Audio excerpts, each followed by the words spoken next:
Donc, comment stabiliser le poids perdu? Ça, c'est un sujet qui est hyper euh, ancré justement quand on a un objectif de perte de poids parce que dans la majorité des cas, il y a un effet yo-yo à cause des mauvaises méthodes, les régimes, la restriction, la frustration alimentaire. Ce qui se passe dans 99% du temps, c'est qu'on va reprendre le poids perdu. Je ne connais aucune personne qui n'a pas repris du poids après un régime.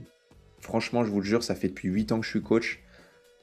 À chaque fois, c'est toujours le même schéma. Pardon. C'est le cercle vicieux, c'est l'effet yo-yo. Et justement, la réalité, c'est finalement, ok, les régimes ne sont pas les bonnes méthodes, mais qu'est-ce qu'on va pouvoir changer, mettre en place pour stabiliser le poids perdu? C'est ce qu'on va voir justement maintenant. Beaucoup de personnes, beaucoup de femmes, finalement, savent perdre du poids en ayant essayé certaines choses. Le poids descend, très bien, je perds mes 5, 10, 15, 20 kilos, j'atteins mon objectif sur un tel nombre de semaines, un tel nombre de mois. En fait, la vraie chose, le vrai sujet, c'est est-ce que j'arrive à maintenir ce poids perdu? Donc, il y a deux questions à se poser, c'est est-ce que j'ai déjà perdu du poids? Oui, non. La deuxième question, c'est est-ce que j'ai réussi à le maintenir après? Est-ce que j'ai réussi à le maintenir définitivement, ce poids perdu? Oui, non. Si vous répondez à cette question-là, que vous avez répondu un oui ou un non ou deux non, c'est qu'il y a quelque chose qui ne va pas et c'est justement ce qu'on va regarder dans cette vidéo. Donc pourquoi il se passe souvent ça?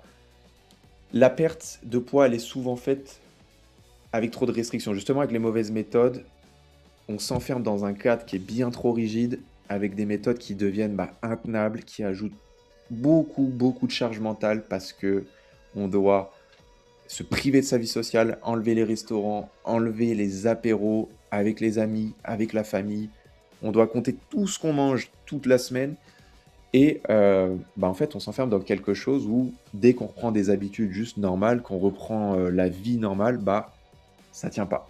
Et en fait, le problème, c'est que faut penser à l'après. Et il faut y penser dès lors qu'on démarre à justement un objectif de perte de poids. Premier point, donc la clé, c'est de trouver une méthode que vous pouvez garder. Donc, à partir du moment où ce que vous avez mis en place, vous ne pouvez pas le tenir après avoir justement retiré cette méthode, c'est que vous ne pourrez pas garder vos résultats.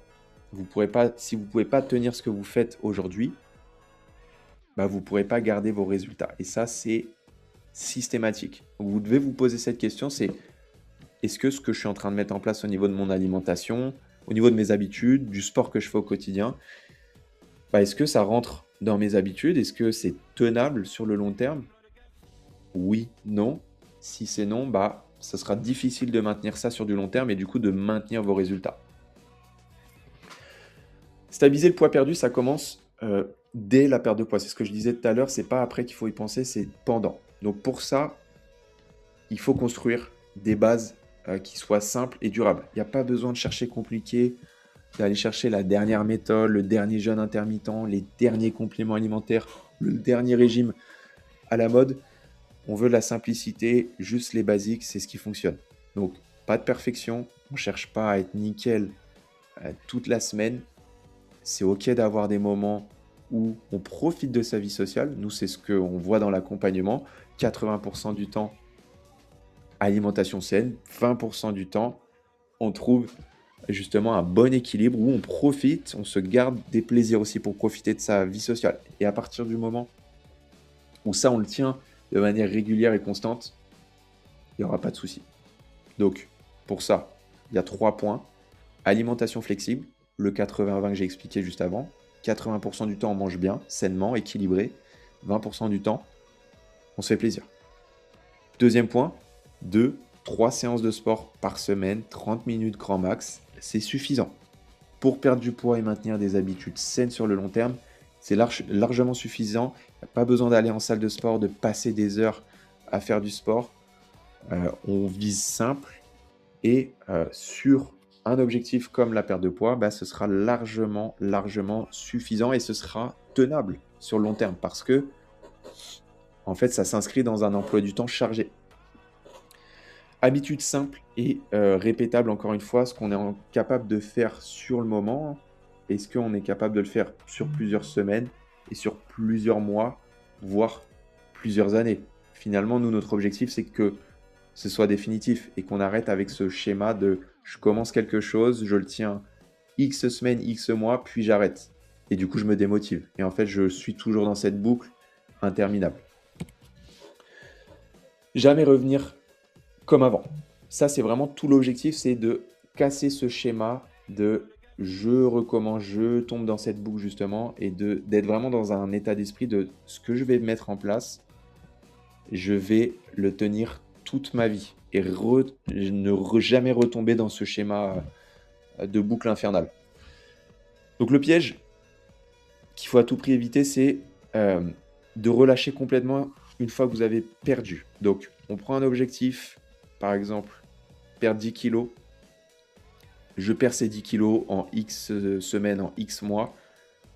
Eh bien, je me dis c'est super, parfait, j'ai atteint mon objectif. Bon, bah, je vais pouvoir retrouver une hygiène de vie normale. Si je m'étais fait, justement, si j'étais parti sur quelque chose d'hyper restrictif et je relâche tout, bah là, forcément, on va reprendre le poids perdu.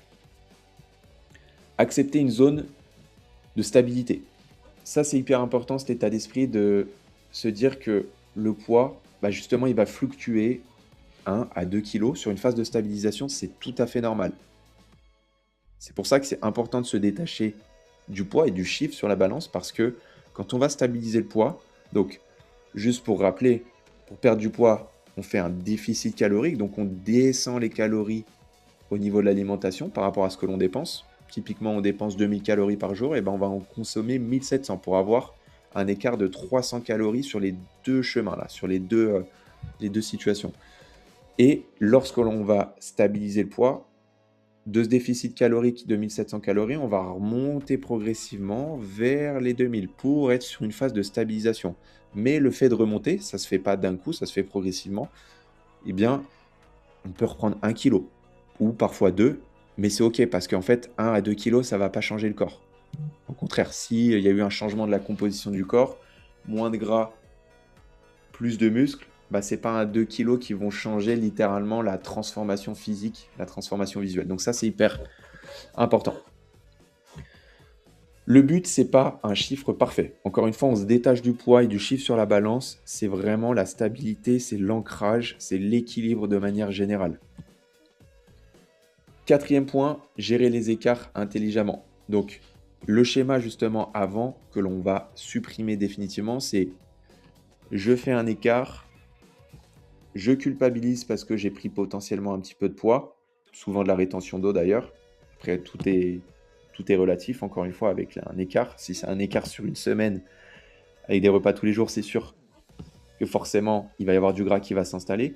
Mais en tout cas, sur un écart d'un repas, un soir au restaurant, on culpabilise et en fait, on abandonne parce qu'on voit que le poids, il est remonté de 1 ou 2 kilos, ou alors qu'on a fait attention la semaine et qu'on s'est fait un petit peu plus plaisir le week-end et que le poids a changé, cercle vicieux, justement, on abandonne. Le bon état d'esprit, c'est vraiment de se dire, ok, maintenant, j'ai fait un écart, je vais juste revenir à l'équilibre. J'ai fait un repas, un resto, j'ai profité de ma vie sociale, le lendemain, je vais reprendre une bonne routine. J'avais pas fait ma séance de sport la veille, je vais la faire aujourd'hui. Je vais reprendre une alimentation saine, normale. Et en fait, si j'avais pris 500 grammes, 1 voire 2 kilos, en fait, ça va être de la rétention d'eau, ça va redescendre. En fait, je reprends des bonnes habitudes, je reprends le bon état d'esprit, je maintiens ça. Et à partir de là, tout va bien se passer.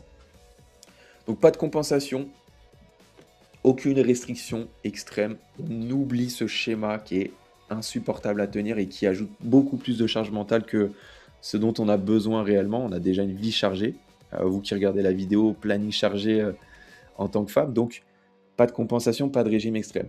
Et encore une fois, le plus important, c'est justement ce shift mental, c'est ce changement d'identité. Je change ma façon de voir les choses, Donc, je prends du recul avec ce que je vois sur la balance, sur le chiffre que m'indique la balance. Et moi, je stabilise le poids perdu parce que je vais maintenir mes bonnes habitudes. Je ne vais pas tout changer. Et si c'est pour revenir 6 mois, 1 an plus tard sur à nouveau un schéma interminable de OK, je refais attention, je me reprive et pour reperdre mon poids. Donc non, on change d'identité. On passe d'une personne qui est régulière, constante, qui maintient des bonnes habitudes. Et s'il y a plus des écarts, s'il y a des vacances, c'est OK. Tout ne sera pas optimal. Mais finalement, quand on regarde et qu'on dézoome, le plus important, c'est que 80% du temps, les choses soient bien faites, soient saines et équilibrées, et que les 20% du temps restant, on se fasse plaisir. On ait de la flexibilité. Et à partir de ce moment-là, le poids sera vraiment stabilisé définitivement. Donc, on passe de je fais un régime, je me prive, je fais attention, je compte tout ce que je mange, je prends des compléments alimentaires pour perdre du poids à j'ai juste un mode de vie équilibré, je fais des choses positives pour mon corps, pour atteindre mon objectif et pour prendre soin de ma santé. Donc en conclusion, la réussite, c'est vraiment pas... Enfin, c'est certes de perdre du poids, d'atteindre son objectif, mais c'est pas totalement ça finalement. Ce qu'il faut regarder, c'est bah, est-ce que je suis en capacité de mettre un terme définitivement à ce cercle, ce yo-yo, ce cercle vicieux, ce cercle, justement, ce schéma où je reviens toujours au point de départ et je refais des cycles. Bah non, si je peux tenir ça définitivement et que j'ai plus besoin de recommencer, j'ai tout gagné. Et là, le poids est stabilisé de manière définitive. Et là, c'est la victoire et on est bon, objectif atteint.